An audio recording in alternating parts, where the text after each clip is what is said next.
अवसर होगा, कल रामनवमी आ रही है, भगवान अपना जन्मदिन अब टेंट में नहीं मनाएंगे, अब भगवान राम अपना जन्मदिन अपने महल में मनाएंगे। ये अवसर भी हमको, इस अवसर का साक्षी बनने का ये सौभाग्य भी हमको मोदी जी के कारण मिला है। भाइयों बहनों, उत्तराखंड के अंदर बहुत सारे काम आपकी सरकार ने किए हैं, आप सब जानते हैं। चाहे समान नागरिक संहिता की बात, आज हम जहां समान नागरिक संहिता लागू कर रहे हैं प्रदेश के अंदर, हमारी पार्टी के संकल्प पत्र में भी उसका संकल्प लिया गया है कि देश के अंदर समान नागरिक संहिता लागू होगी। एक तरफ हम कह रहे हैं सबके लिए समान कानून होना चाहिए, हमारी महिलाओं के उत्थान होना चाहिए, उनकी सुरक्षा होनी चाहिए, उनकी समृद्धि होनी चाहिए।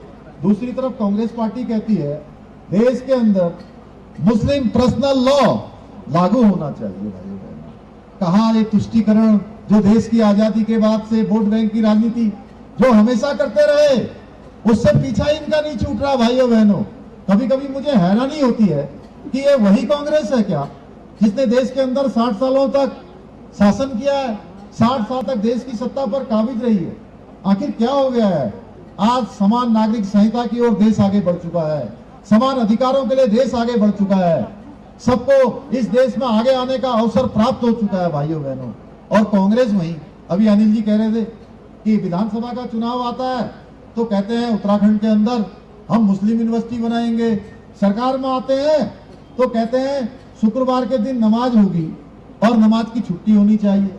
हम अतिक्रमण हटाते हैं तो हमसे कहते हैं ये धर्म की बात कर रहे हैं। अरे भाई, अगर प्रदेश के अंदर, देश के अंदर समान नागरिक संहिता लागू करना क्या अधर्म है क्या? बताइए आप। धर्म का काम है, इसको हम आगे बढ़ा रहे हैं। प्रदेश के अंदर अतिक्रमण हटाना कोई अधर्म है क्या? हम धर्म का काम कर रहे हैं। भाइयों बहनों, हम लैंड जिहाद के खिलाफ कार्रवाई कर रहे हैं, हम लव जिहाद के खिलाफ कार्रवाई कर रहे हैं, हम धर्मांतरण न हो इसके लिए कठोर कानून ला रहे हैं, हम दंगा न हो प्रदेश के अंदर, हम दंगा रोधी कानून ला रहे हैं, महिलाओं को हम 30% का आरक्षण दे रहे हैं। इनके पास कोई मुद्दे नहीं है, कोई मुद्दे नहीं है इनके पास। बार बार ऐसे मुद्दों को उखाड़ने की कोशिश करते हैं जिन पर सरकार पहले ही कार्रवाई कर चुकी है। हम लोग ताल ठोक के कह सकते हैं कोई मुद्दा अगर हो, आप जो भी कहेंगे हम उस पर पूरी कार्रवाई करेंगे। कोई तथ्य दीजिए, साक्ष्य दीजिए, हम सब पर कहेंगे। लेकिन केवल वोटों के लिए राजनीति करना ये बिल्कुल ठीक नहीं है। भाइयों बहनों, हमने हमारी मातृशक्ति को 30% का क्षैतिज आरक्षण यहाँ की सभी सरकारी नौकरियों में दिया है। भाइयों बहनों, ये सारे कानून आज हम प्रदेश के हित में ला रहे हैं। एक नवजात शिशु से लेकर बुजुर्ग तक की चिंता, हर वर्ग के कल्याण की हमने योजनाएं शुरू की हैं। लखपति दीदी योजना, महालक्ष्मी योजना, उत्तराखंड आयुष्मान योजना, वृद्धा किसान पेंशन योजना, गरीब परिवारों को 1 साल में 3 गैस के सिलेंडर मुफ्त में दे रहे हैं, होम स्टे योजना ला रहे हैं।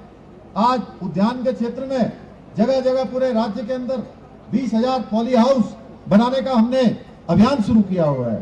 कीवी मिशन, सेब एप्पल मिशन, कीवी मिशन, दालचीनी मिशन, तिमरू मिशन, हम इसको आगे बढ़ा रहे हैं। भाइयों बहनों, ऐसे अनेक कार्य हुए हैं यहाँ। इसके साथ साथ इस क्षेत्र के लिए भी बहुत सारे कामों को आगे बढ़ाया है। आपके क्षेत्र में लगभग 900 करोड़ रुपए की लागत से 100 से अधिक सड़कों का निर्माण कार्य अभी गतिमान है।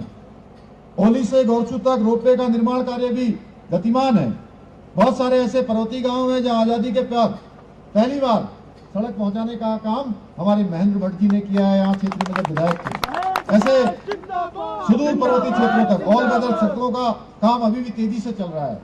जोशीमठ के पुनर्निर्माण के लिए 1700 करोड़ रुपए की धनराशि से विभिन्न कार्य कराए जा रहे हैं। बद्रीनाथ का मास्टर प्लान 500 करोड़ रुपए की धनराशि से किया जा रहा है। पोखरी में मिनी स्टेडियम बनाने के लिए भी 3.5 लाख करोड़ रुपए की धनराशि अभी तक स्वीकृत की जा चुकी है। ये सारे काम हम लोग कर रहे हैं। भाइयों बहनों, लगातार आगे बढ़ा रहे हैं। मोदी जी के नेतृत्व में समर्पित भाव से काम कर रहे हैं। जी की खुशहाली के लिए समर्पित होकर काम कर रहे हैं। दूसरी तरफ ये पार्टियां आज आपके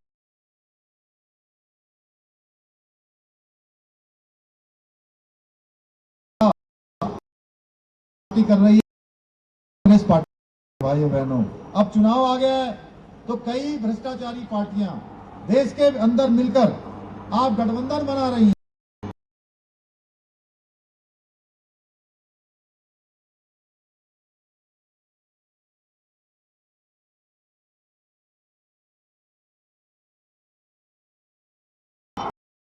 ये गठबंधन नहीं है, ये एक गिरोह हो गया है जो केवल और केवल अपने परिवारों को बचाने के, अपने मोदी जी के खिलाफ एक आकर काम कर रहे हैं।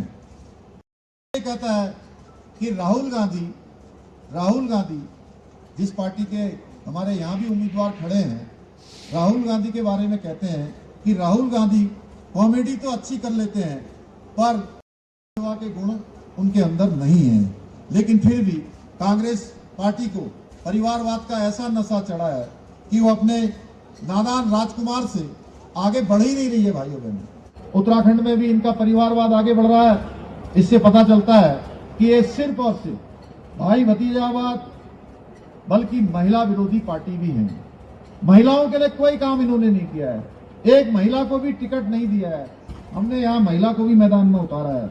इतना ही नहीं, महिलाओं के प्रति भी, हम पहाड़ी क्षेत्र के रहने वाले लोग हैं, महिलाओं के प्रति इनके मन में इतनी कुंठा भरी हुई है कि जब भाजपा ने हिमाचल में कंगना रनौत को प्रत्याशी बनाया तो इनके सब नेताओं ने तमाम प्रकार से उन पर भद्दे भद्दे कमेंट किए। भाइयों बहनों, ऐसी महिला विरोधी पार्टी को उत्तराखंड की मातृशक्ति भी करारा जवाब देगी ना?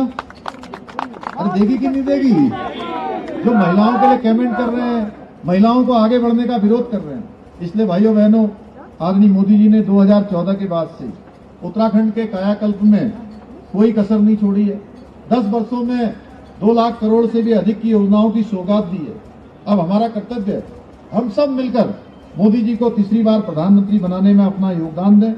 आपका ये उत्साह, आपकी ये उपस्थिति, दूर दूर तक मेरी माताएं, बहनें, नौजवान साथी, बड़े बुजुर्ग यहाँ हमको आशीर्वाद देने के लिए आए हैं। मैं आप सबको देखकर कह सकता हूँ कि आगामी 19 अप्रैल को पूरे उत्तराखंड में